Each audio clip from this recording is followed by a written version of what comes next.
Good evening, everyone, and welcome to FadeFlix Live. Thank you for joining us again this week. Last week we had the opportunity to do a great haircut method, the control method. This week we're going to do a great haircut method, but we're going to do our precision method.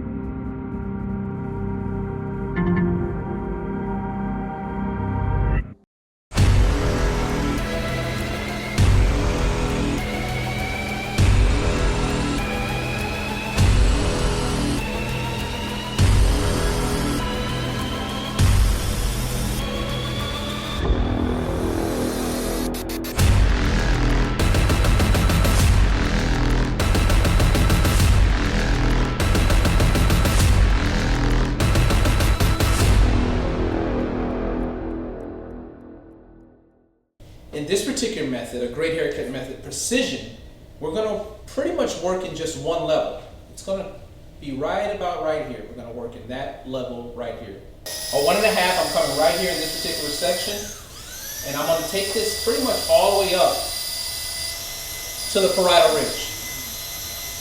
It's very important, just as in the control method, that you make sure that this section that you're carving out, that the section is clear. And it's very important that you make sure that you're creating a straight line.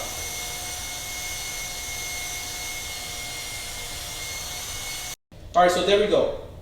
I've already cleared out my 1.5 section. So I'm going to come in here with a number 1. And basically I'm going to split my section into 2. Right above the dark portion where I started the section, I'm going to come in here and I'm going to take that section and I'm going to divide it right into 2. And to do that, I use my 1 guard, my Oster 1 guard.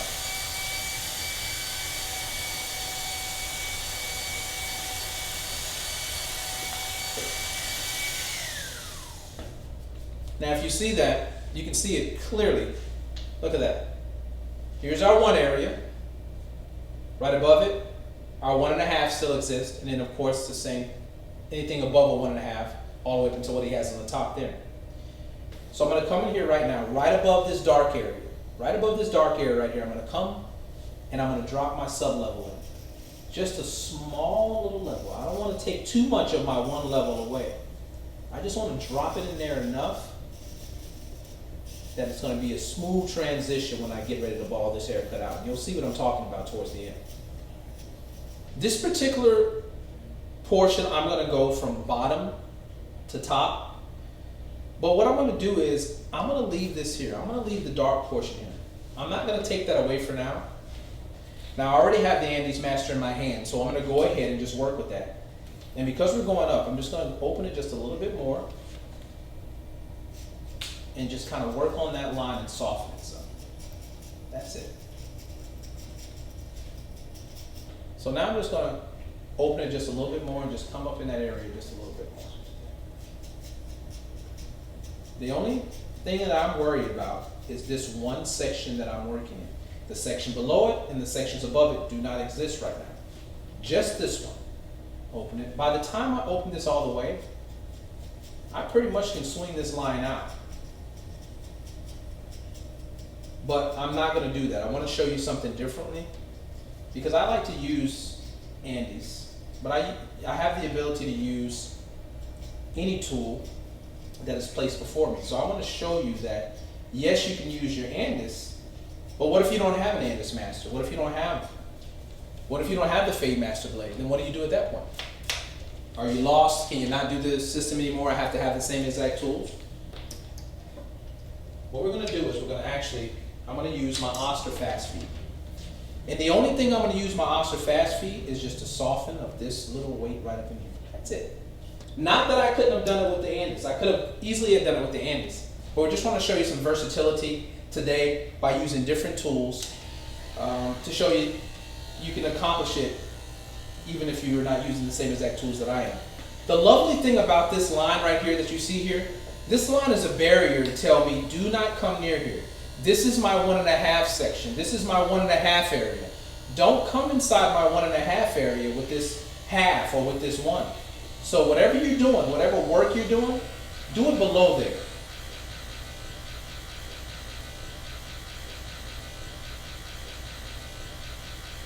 Now I'm going to pick up my Andy's master again. So I'm going to come in here and I'm going to close it, okay, because we're fading up. I'm going to close it and I'm going to work on this area right here. So I'm going to close it and just work only on that line. And I want you to notice my movement. I'm moving in a way here where it's fingers and wrist. That's all it is. And the shorter area that you're working in, the faster the movement and the smaller the movement. If you're working in a big area, then of course it can be a bigger swing. So I'm going to open this up a little bit more. Just only on the line. That's it. Only on the line. You can almost see it's coming together. By the time I open this up, which I'll do that now, look at that.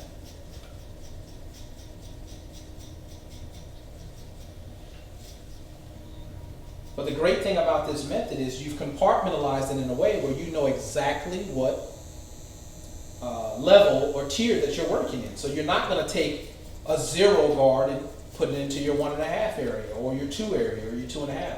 You're going to put the appropriate guard in the appropriate level. Why? Because you created the level. You know what level it is. This is my 1.5 area. So above that is a 2. Now, I'm not going to skip any guards. I'm just going to go straight up with it because if I do, it's going to leave a weight line. So we're going to come in with our 2. Just quickly.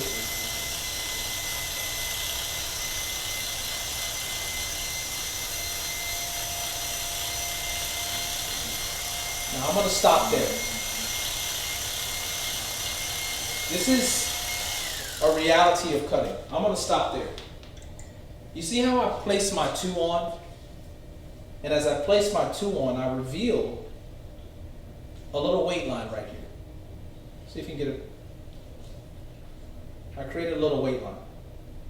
Now the only reason that weight line is there is because the transition between my 1.5 and my 2 isn't perfect.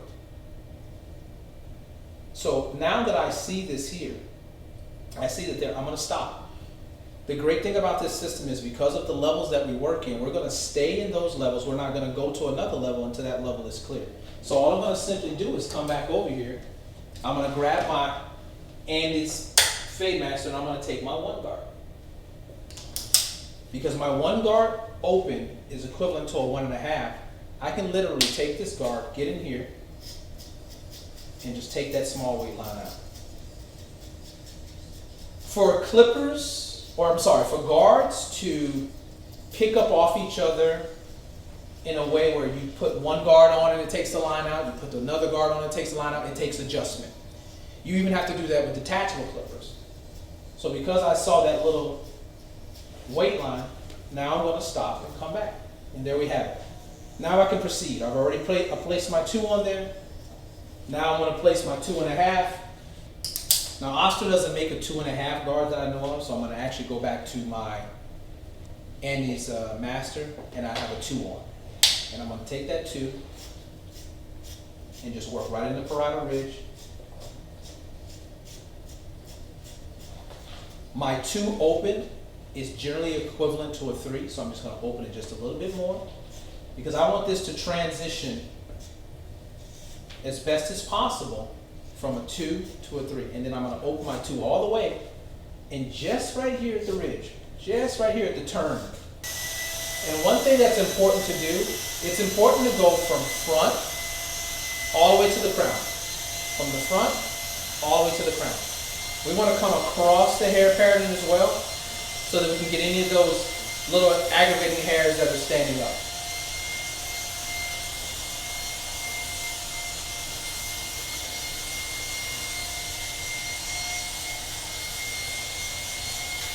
I just see just a little slight weight there. One great thing about the adjustable is you can get in there and work and open and close until you take that weight out. The great thing about the Andes Master is you can actually hear if it's cutting hair. So as I put it in, I hear a little hair cutting, but not much, which means that this level is clear. I have to go to a smaller guard if I want to affect changing. So I'm actually going to go to my one, I'm going to open it up, and I'm going to come right in this area, because this one open is generally, it acts as a 1.5, and I just have to come in and make sure. One mistake I don't want to see you make is movement. When you're blending, you need movement. If you come into this hair with slow movement, every single time you go into the hair, you're making a new line. So what you want to do is make sure that you have the appropriate amount of movement when you're blending. See, so as I make that straight line there, now I'm just going to tip up. Always take less. Not all the times you have to just go all the way back and see that sharp, dark tape line. You can always take the hair off. You can't put it back on. So be cautious, especially you new barbers out there. Be cautious. So now as I come in here into the corner, I'm going to turn my blade. The top portion of my blade, I'm going to turn it back. Okay? Once I've done that, I want to always take a look. The last thing that you don't want to do is you don't want to do a full tape line and then look at it and see that you need to make adjustments. So remember I said we're going to save this bottom portion. So I'm actually going to take this GTX and I'm going to come in and I'm going to take off the bottom. But I'm going to leave that little faint line there. When we do the other side, I'm not going to leave the faint line. I want to show you that you can actually swing into it. But for right now, we're going to leave that faint line there. Once again, I'm leaving a border so that I know, do not come there, do not come near here. Because I'm going to use my shaver. And we all know as we're using our shavers, that if you can put a line in your haircut with a shaver, that'll take you a while to get out if you're not careful. I'm going to use my Remington shave stick for that. What this does is just coats the skin. So when you're using the shaver, that it doesn't irritate this, overly irritate the skin. So I'm just going to place a little bit of that on. And then I'm going to come with my Andes Pro Foil shaver.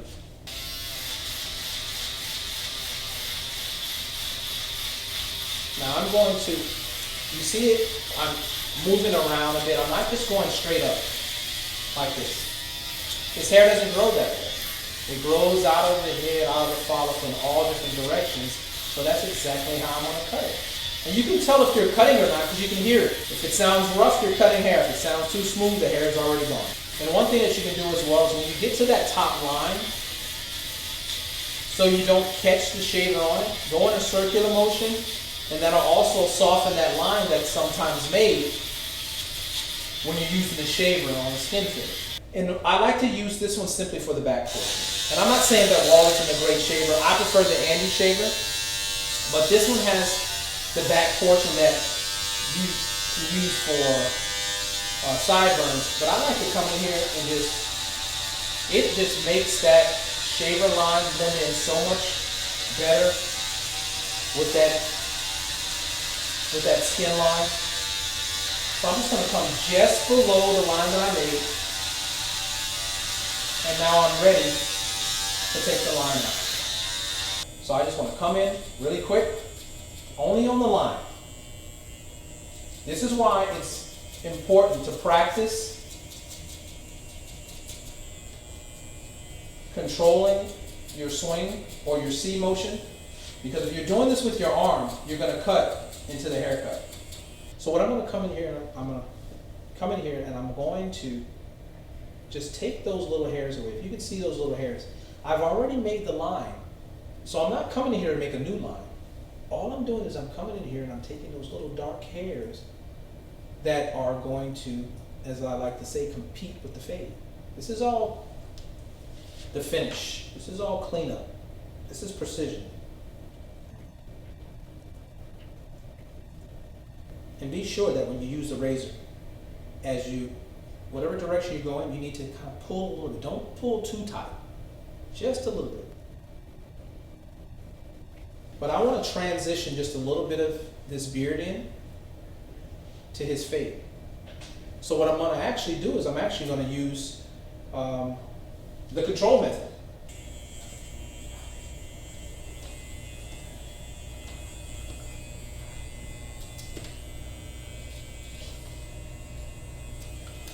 One thing that we hope FadeFlixlive, myself, the entire crew, is that we're providing you with an appropriate amount of education, that you're actually looking at this and you're learning something, you're taking something from it. But one thing that we realize that we're doing, and I don't know that you realize that we're doing, is this takes a lot of time, it takes a lot of effort to put these episodes and these shows together, and we're all committed to doing it. And at this point, we're doing it for nothing, we're doing it for free. So we ask that you do a couple of things for us. One, that you subscribe to FadeFlixlive. Two, that you continue to hashtag FadeFlixlive and you continue to hashtag a great haircut method. You also support the sponsors that are involved with the show as well. And if you're watching and you'd like to be a part of our sponsorship program, then feel free to contact us and we'll see how we can also get you worked in. But another thing that we're going to ask that you do is keep in mind that it is a program that's being done for free, but we're sharing it. And we ask that you do the same thing, that you share about the program, but that you also share about the methods and share about the things that you're learning. And if you've learned something from it, then give it to somebody else and it might make them a better barber as well. And that's what it's all about. All right, so there we have it. I'm going to spin Tito around and let you see this portion of the haircut.